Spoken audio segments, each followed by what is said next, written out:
you, I'd like to introduce you to Bill Smith. Welcome, Bill. Thank you. Thanks so much for taking the time to talk with us about your experiences here at the school. So I'm wondering, when you come in here, each time you come in here, how do you feel about it? What sorts of memories does that conjure up for you? I don't really have memories when I come in here. No. After I get in here, I guess I have memories. Okay. But when I first come in, I don't really have any memories. Okay, all right. So do you have any particular experience at the school that stands out in your memory from when you attended here? Do you have a particular event that happened here or any kind of memory that stands out? Well, as I remember school, every morning, once we get upstairs in the upper grades, the teacher read from a book, probably 15 minutes. And then probably that was gauged so that at Christmas time it would be, she'd be pretty near at the end. So the last day of school, she'd probably spend maybe a couple of hours finishing the book. And then a lot of times they were interesting books. One was Flicker. I don't know if you're familiar with that. I am. It's about a horse, and that was really interesting. One of your favorites? Probably, yeah. Which is why it stands out in your mind, maybe. Yeah. Great. And so tell me, what years did you attend here? Did you attend all of your elementary school years 8 here? years. I started in 1938 and graduated in 1946. Okay, great. And how many teachers did you have while you were here at the school? The first 4 grades I had one teacher, Miss Sproul, and she became Mrs. Baker. Mm-hmm. And then we came upstairs and I had Mrs. Gifford. Then Mrs. Gifford went to Bath Iron Works during the war to work in defense, and they couldn't find a teacher. So they found an 81-year-old former reform school teacher, and he was a Methodist minister. And he came. It was a he. Oh, I was going to say. It was a he. And he came down here from Waldoboro and boarded during the week and then went home weekends. He only believed in the 3 R's, reading, writing, and arithmetic. The other subjects could kind of get put on the side. Mm-hmm. But he had to teach them anyway. Mm-hmm. So he was very strict, but there was a lot of fooling around that he wasn't aware of. Oh, really? That's Yeah. interesting, because I was kind of wondering, so how would you, in general, how were the teachers toward you? Were they in general strict? Were they... Mrs. Gifford was probably the worst disciplinarian I ever knew. She didn't put up with anything. Kendrick came in one morning. She didn't put up with anything? No. Oh, so she was a very tough disciplinarian. I guess I said that wrong. Kendrick came in late. Well, not really late, but on the tail end of recess. And she said something to him, and I don't know what he said to her, but whatever it was, she said, "Don't wisecrack at me," and she grabbed him by the nape of the neck and threw him about 4 feet across the room. Wow. Then I had a cousin that, I don't know what he did, but he was big. He was a big kid. And she shook him one day and popped the buttons right off of his shirt. Oh my gosh. Wow. So that was Mrs. Gifford. Gifford. And how was your other teacher? I know. Or you can talk about both of them too. After Mr. Sheaf, I think it was after. I don't know if it was before or after Mr. Sheaf. We had Miss Uran, and she don't know whether she lasted the whole year or not, but we gave her an awful hard time. She was a nice person. She was young, probably in her late 20s, and but she she finally resigned. I don't know whether she finished the whole year or not. I think maybe she did. So, what was, I'm going to talk a little, actually, let's go here. I'm kind of wondering about how a typical day went, sort of in your life, but also here at school. So I thought maybe we would start with, you sort of waking up and getting dressed. So what did you wear to school then? Were there any dress codes? No dress code. You wore whatever you had to wear. I probably had just casual pants. I didn't wear dungarees, I don't think. Some of the kids wore dungarees. Then, when school started in the fall, in September, my sister and I had to walk, which is a little over a mile, and for about, I don't know how many weeks, but I'd say about 6 weeks. And then we got a ride with the rest of the kids. Well, after 3 years of that. And that ride was how, like when you say with the rest of the kids, was it a bus? It was somebody's car. And they transported 4 or 5 kids. And after 3 years, my neighbor who lived about 1,000 feet closer to the school, his son was starting school. So after that, we got a ride the whole year. So that was a help. A big boon, yeah. But we did that in the fall, and we did that in the spring. We had to walk to school for about 6 weeks. For about 6 weeks each year, you say? Or? Well, for the first 3 years I went to school. First 3 years. And then after that we got a ride the whole year. I see. So, what did you typically eat for breakfast? So you got up, you had breakfast. I'm kind of curious, what was the favorite breakfast of a kid growing up then? We used to have bacon and eggs every morning. Wow. And I used to fry the bacon. And they liked me to fry it because I made sure it didn't get burned. It had to be just right. And then we'd be picked up to come to school, and we didn't have that much time after we got here before school started. In fact, one morning we were late. That's one of my questions. Like, what happened when you were late? I heard what happened to poor Kendrick.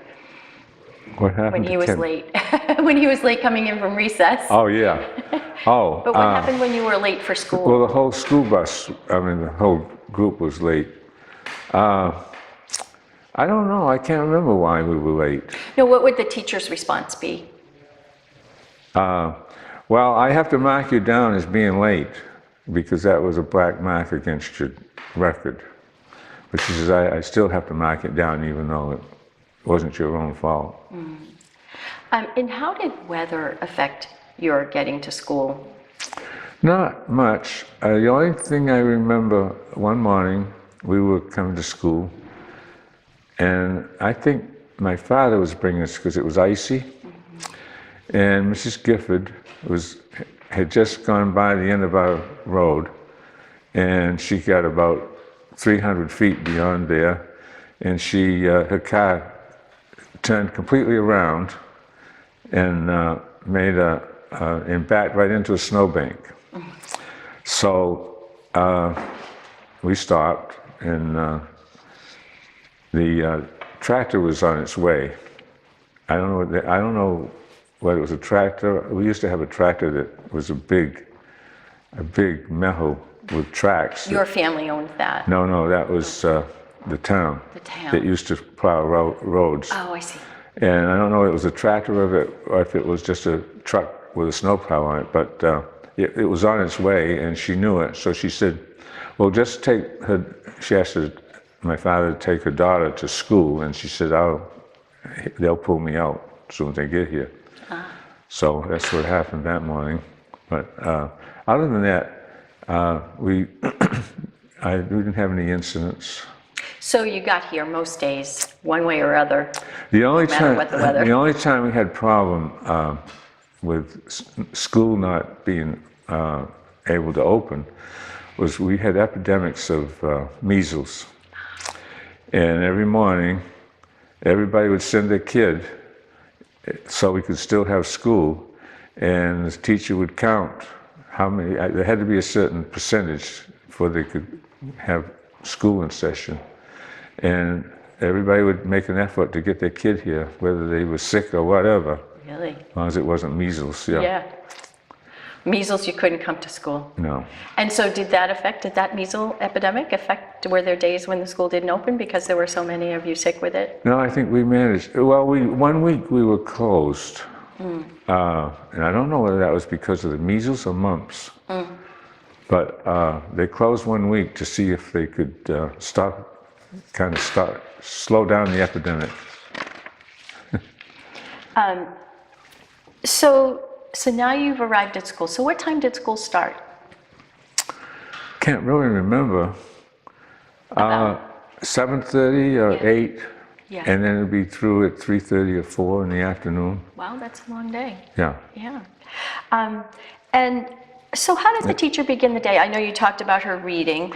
Then after that, we had arithmetic. She taught 4 different grades for about 15 minutes each grade. She spent 15 minutes with each grade. I see. And then it would be time for recess. So what did you do when she was teaching the 3 other grades?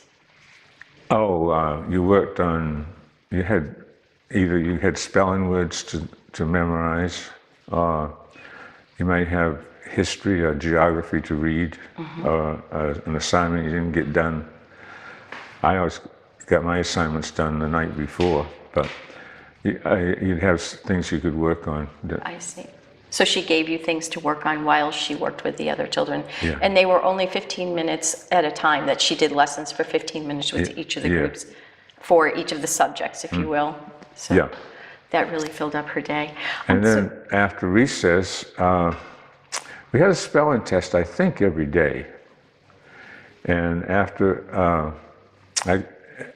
and on Friday, she used those words to dictate a composition. We had to write the composition using those words that we had in spelling during the week. I see, yes. And after that, it was English. Well, the 7th and 8th grade took English together, but the 5th and 6th grades had the separate English lessons. And then lunchtime, and then after lunch, it was either geography or history. And I can't remember if there was anything else. There must have been something else in the afternoon, because that wouldn't take up the whole afternoon. I don't remember. Yeah, it's okay. And what did you do for lunch? We had lunches. We had to bring our own lunch. And our mothers would say, dread getting lunches ready because they couldn't find things that we'd like. And my mother said something about, it was awful getting the lunches ready. And my sister said, well, you ought to try eating them.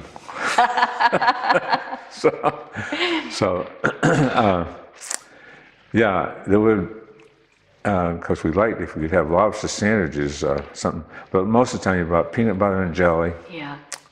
Peanut butter and marshmallow sandwiches. And so what was the real special lunch? What were you hoping was going to be in there when you opened that? Lobster. Lobster, okay. Even as a kid, huh? Yeah. And how often would that happen? Not very often. Not very often. Maybe once a year. Once a year. I'm kind of curious, when you started your day, did you do the pledge or did you? Oh yes, we did the Pledge of Allegiance. And did you to the sing? flag. Did you sing like the national anthem, or are there any prayers or a moment of silence or anything like that? At one time, we had a substitute teacher that introduced the Bible to us and read Psalms, and we had to learn the first Psalm, the 100th Psalm, and the 150th, I think. You had to We had to memorize those. But that's about, we didn't have, we said the Lord's Prayer every day. We saluted the flag and we said the Lord's Prayer. And that's about it for religion. Okay. And did you ever sing the national anthem or sing patriotic songs? Well, the year I started school, Mr. and Mrs. Weatherby started teaching music in the school. They were a retired couple from Massachusetts, and they were both, he played the trombone and Mrs. Weatherby played the piano. And Mrs. Weatherby offered piano lessons to any student that wanted to take them with no charge. All you had to do was pay $1 for the piano book. I paid $1 for my first piano book, and then I never had to buy another one after that. She always had something for me to use to play out of.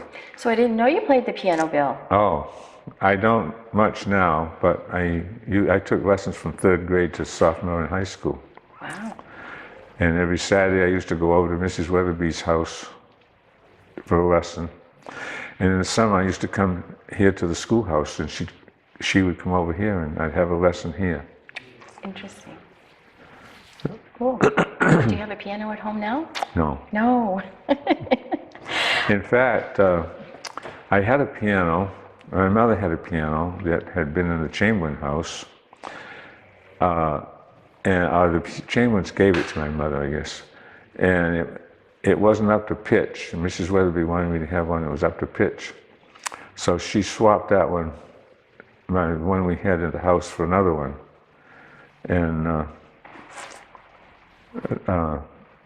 but I don't have perfect pitch. I don't. That's okay. All right. So you enjoyed it. So it was something you really enjoyed. I did. I didn't practice like I should have. And Friday night, for my lesson on Saturday, I would play 2 or 3 hours trying to Get ready. get ready. Yeah, and then I would go over. Mrs. Weatherby was sort of temperamental, like some musicians, you know. Yeah. And I mentioned Mrs. Francis, who was a teacher downstairs, took lessons from Mrs. Weatherby also. Although she played well before she ever came here, but she still took lessons. And so I mentioned to Mrs. Francis one day, well, I would go over there and think I'm going to have a great lesson and it would be awful. I'd go over there thinking I'm not ready and this is going to be an awful lesson. I say it would be perfect. And Mrs. Francis says, yes, she says, it all depended on Mrs. Weatherby's mood. Ah. So, It was revealed to you. Yeah. She was a little more in tune as an adult, I guess, huh? yeah. Yeah. Interesting. In tune. And so were there any kind of instruments at school? So you said they used to come to the school and teach music. And Oh, yes, we had the rhythm band. There were, I played the bells, which are tubular bells, called a carillon. It's a French word meaning bell. We had castanets, we had tambourines. Mrs. Weatherby played the piano. So was the piano here at school? Yes. There was a piano here in the Yeah, classroom. and they also had an organ upstairs. And then there were sticks and tambourines, triangle, 2 triangles, two students played sticks, drums and cymbals. And and bells. You played the bells. Yeah, I played the bells. It was all percussion, and we practiced once a week downstairs in the afternoon. I think it was Thursday afternoons. And all year we practiced for graduation, and then graduation we put on a performance. One year it was the Caliph of Baghdad.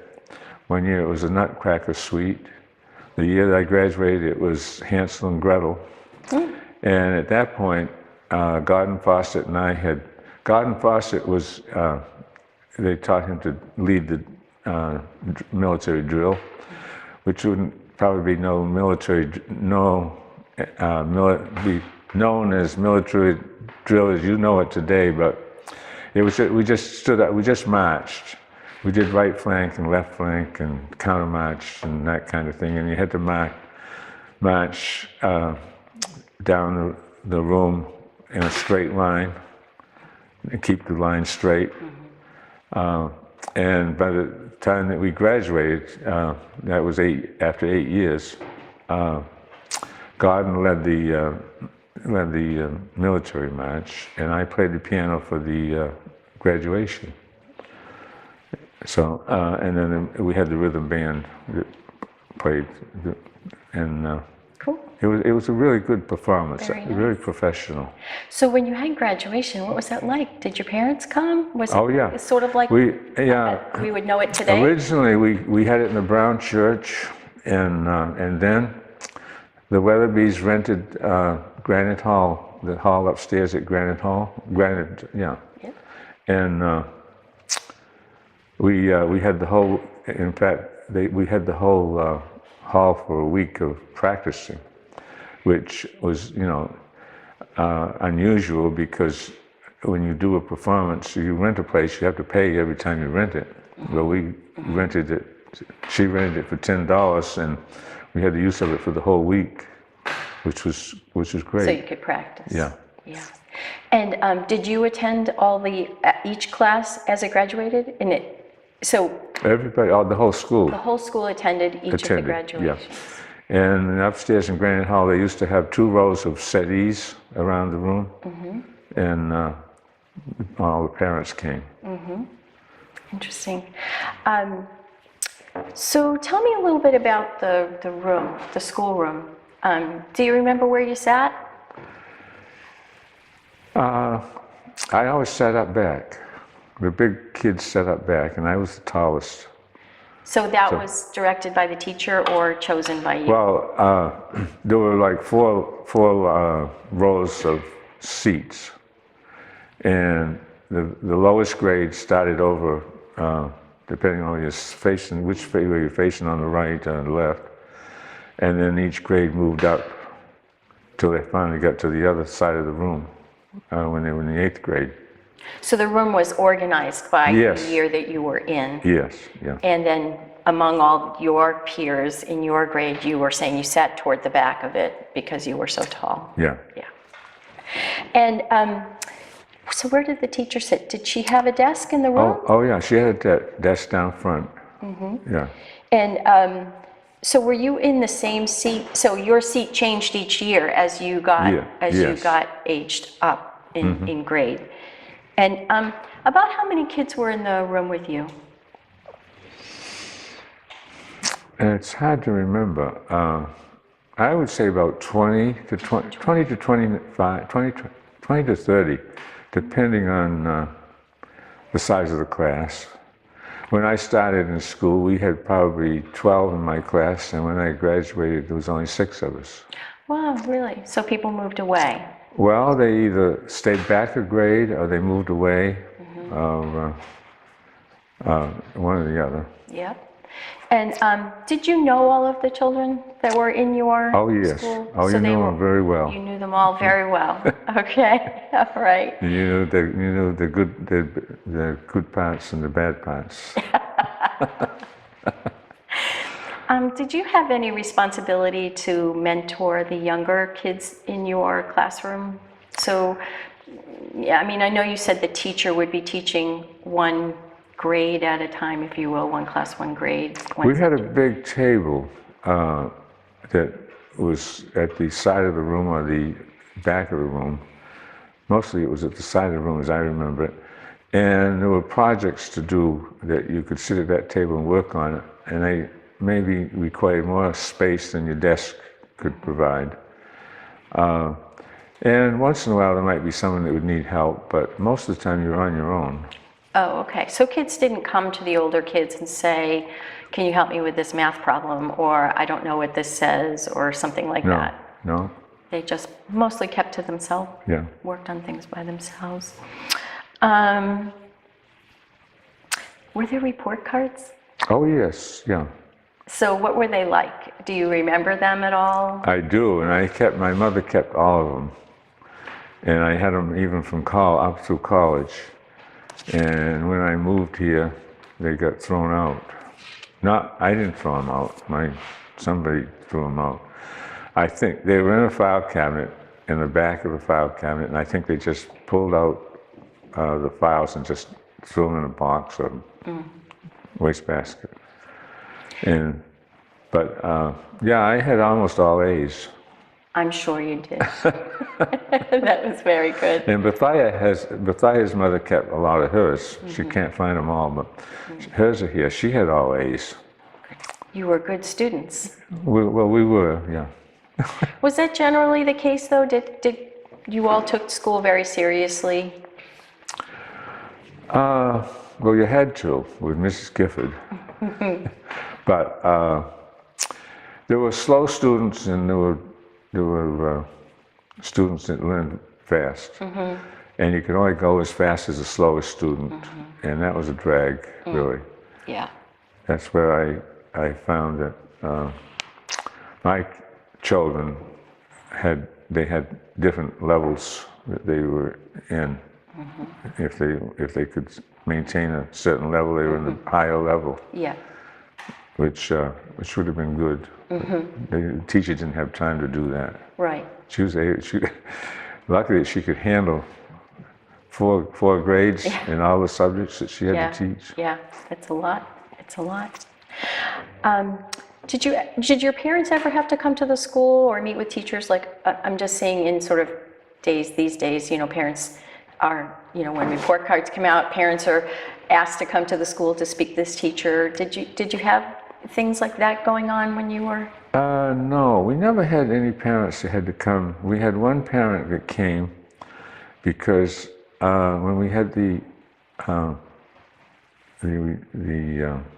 retired reform school teacher, he slapped a kid.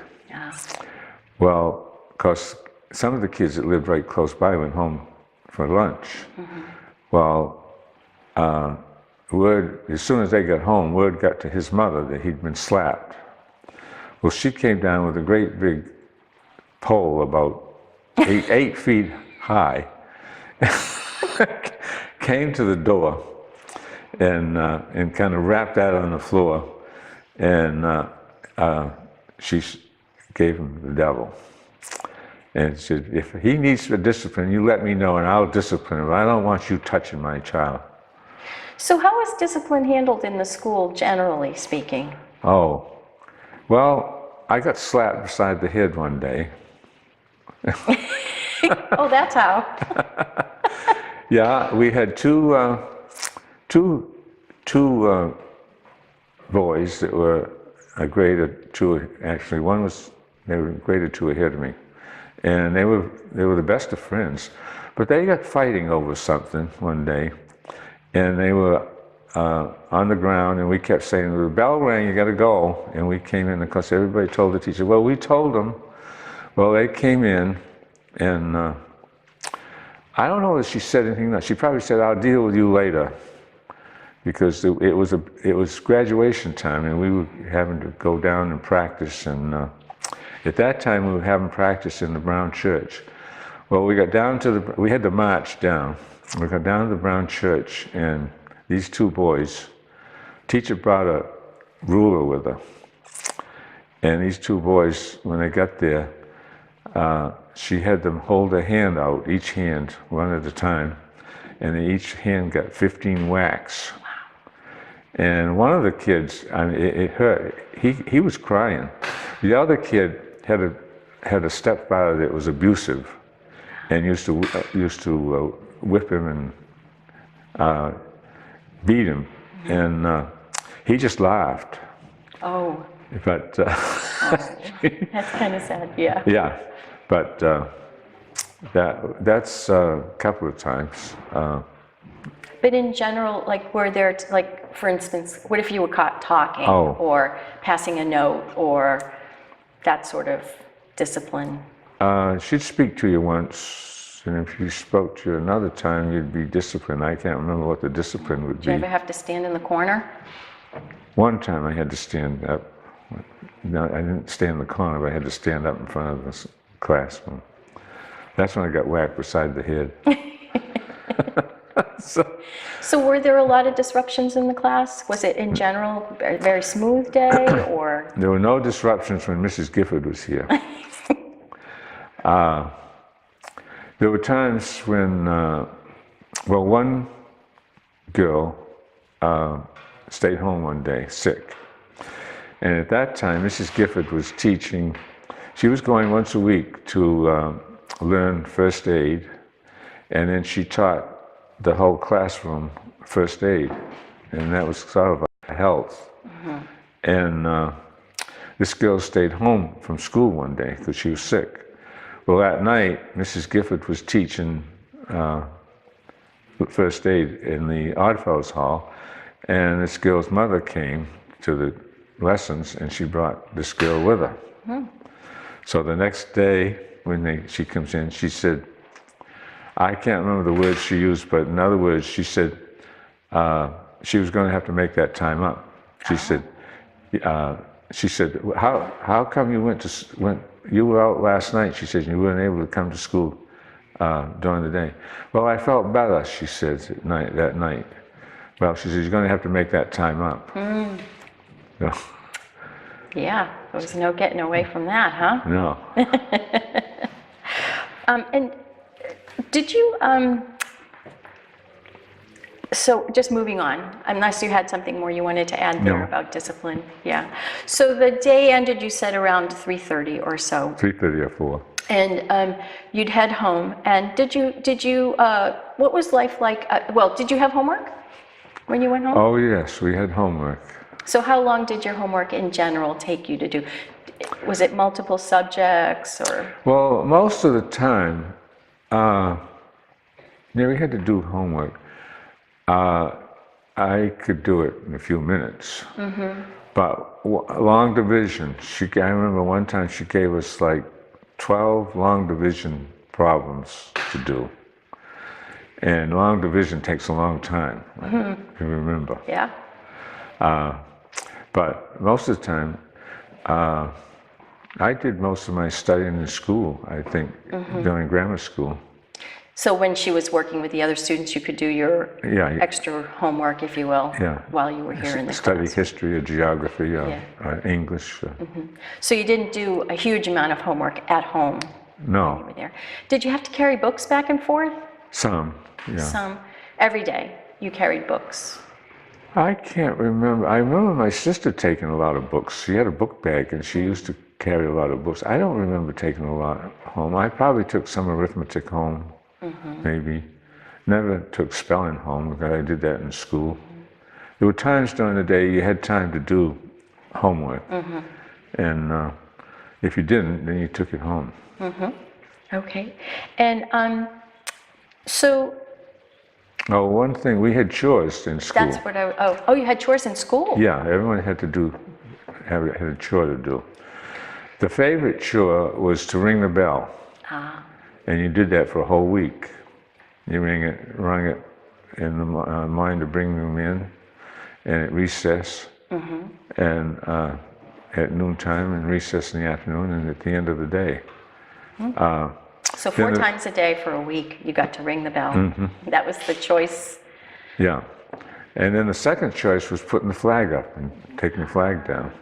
So where was the flag? Outside? There was a flagpole outside on top of the porch roof. I see. And there was a rope that came down, and you put that up and took it down every day. And unless it was raining, you didn't do it in the rain. But What were some of the worst chores, the ones you didn't want to have to do? I hated cleaning erasers. Oh, erasers. I hate Clapping dust. the chalk out of them. Clapping the chalk out of the erasers. And then one job was, one boy would go to the well We had a well down there at the beginning of the driveway. And we'd go down there and get a bucket of water and bring it up and fill the water cooler. And that, that water was full of rust. When that well was drilled, they lost the well, the drill in the well, and they couldn't get it out. Oh, So it rusted over the period of years. And that water was rusty, but we still drank it. and you lived to tell about We lived it. to tell, yeah. And then sometimes you had to sweep the floor, erase blackboards, and I don't remember the other jobs, but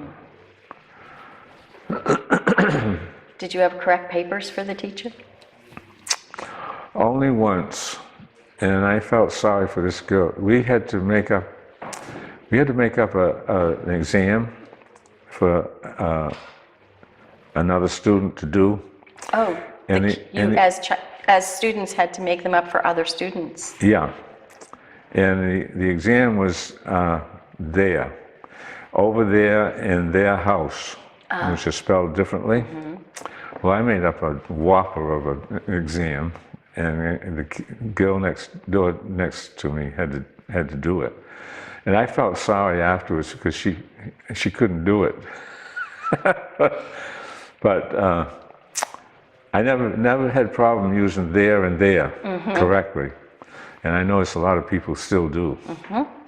Yeah, interesting. Yeah. So, Oh, you started to ask me something about home, I think, when I got home. well, yeah, kind of what did you do when you got home? And I'm going to transition into home life, but do you want to speak anything more about your experience here in the school? Is there something else about the school that you feel like you want us all to know about the school that I haven't asked you about yet? I don't think of anything at the moment. Okay, so there's nothing you've been waiting for me to ask you. So when you got home, so what did you do when you got home? Did you, if you weren't doing homework, what were you doing? Well, I always had to fill the wood box, and when we had a rabbit, I had to feed the rabbit, Your pet rabbit. my pet rabbit. My sister was supposed to help, but most of the time she didn't. I usually ended up doing it. And then I would have to practice piano playing. And we didn't, we had, after supper, we had to dry the dishes. My mother washed. We hated to wash. But my sister and I would dry the dishes. So, take turns. And did you have any outdoor chores that you were, I mean, aside from feeding the rabbit, did you have any outdoor chores that you had to do? Only if it was snowing. If it snowed, I'd shovel a path, I'd shovel a driveway. But most of the time that was done in the morning after it snowed. Did you grow any of your own food? Did you have gardens? No, my father drove mail from Round Pond to Waldoboro. And on the way, there were a lot of farmers, and they gave him all kinds of produce in the summertime. So the first year that he had that route, he found out the farmers were giving him all kinds of vegetables, so there wasn't any need of him growing them. So he never had a garden until after he stopped driving that route. And then he always had a good, he knew how to make things grow. I want to segue a little bit. So did you play games? Did you play any outdoor games, you know? For instance, baseball or? I hated baseball because I Okay. got hit in the face with a baseball once. That might do. And I wasn't good at it anyway, and I hated it. So I never played, and that was really the only sports that we had. Yeah. But there were 2 or 3 of us that used to play tag, rag tag. You take an old rag and you knot it up into a knot, and then you throw it. And if you hit the guy, he's it. I gotcha. And then you throw it back. That's And interesting. We used to do that recess and lunchtime. Interesting. Did your family take vacations? Did you go No. away? My father never had a vacation until he got a job working in Bath at Torrey's later in his later years. Well, he did because he worked in a shipyard, but he drove mail, and that was a 6-day-a-week job. And if he wanted to do it, if he wanted to take a vacation, he'd have to have someone take it over. And so the only vacation he ever got, he used to get sick every February, and he'd be home.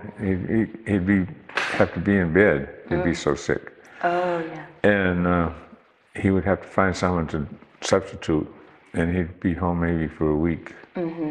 But that was his vacation. But well, all summer was vacation for us. But So,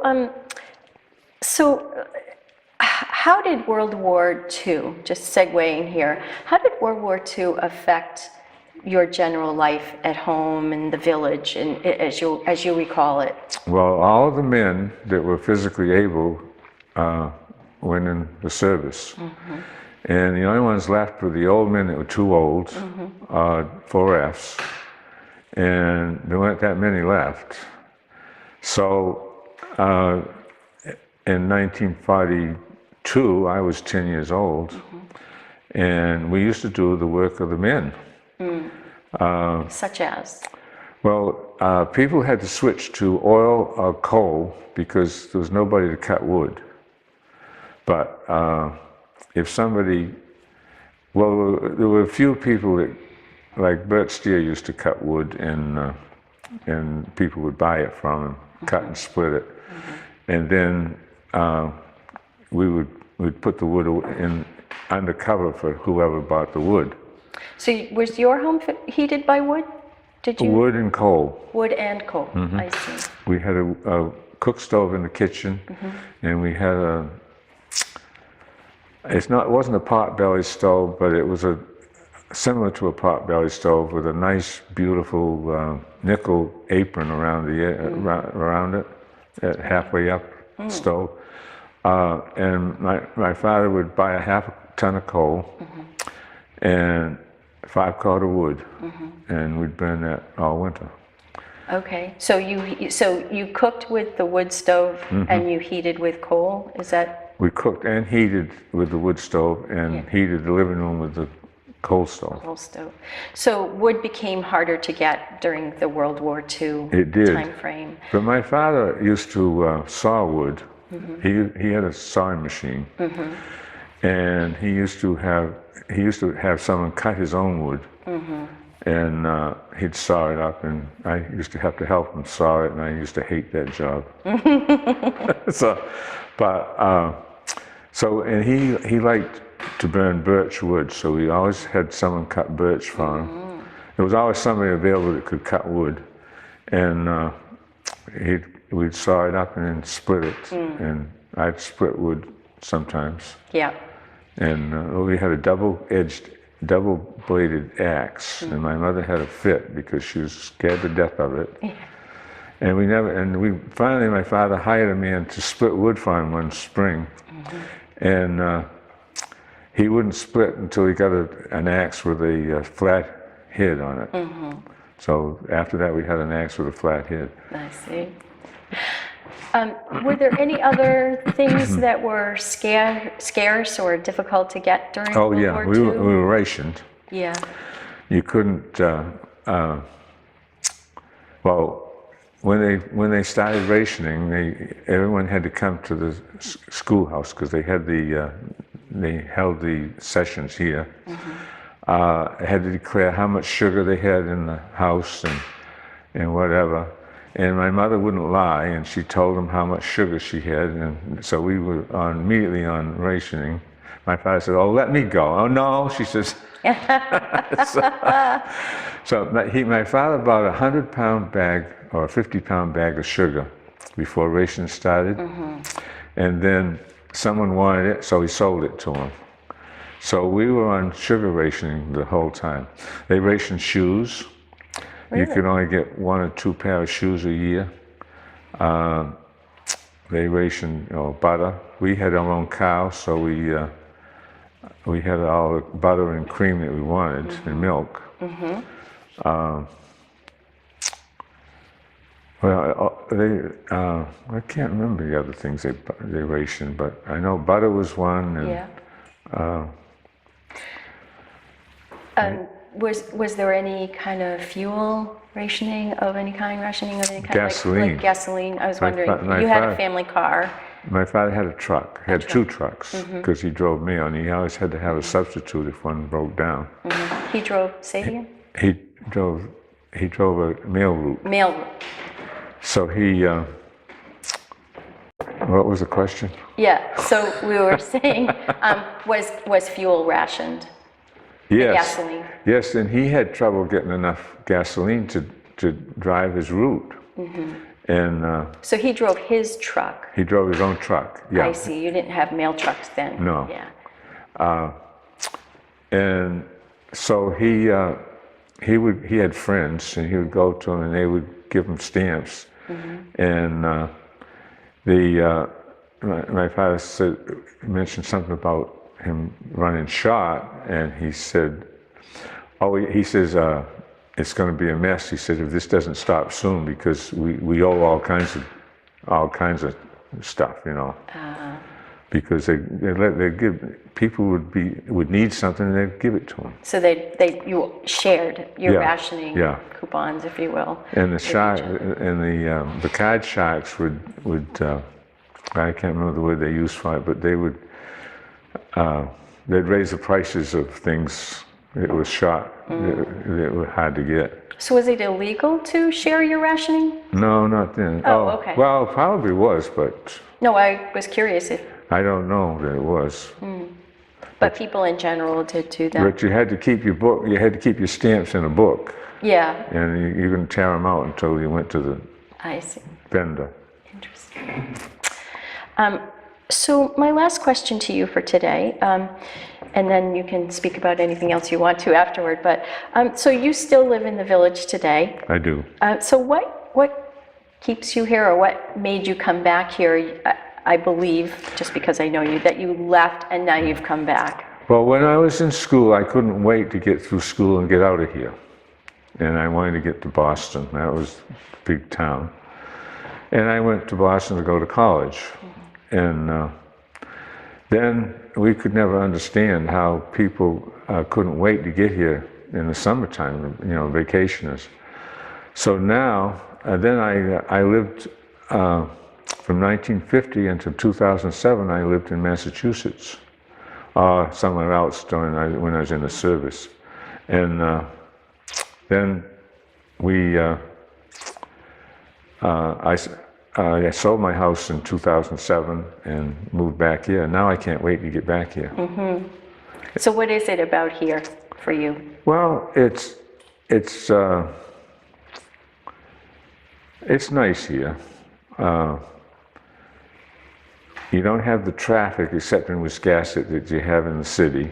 Every time we don't have the street lights, the stoplights. And it's just peaceful living, nice living. Nice place to live. We think it's the best place in the world to live.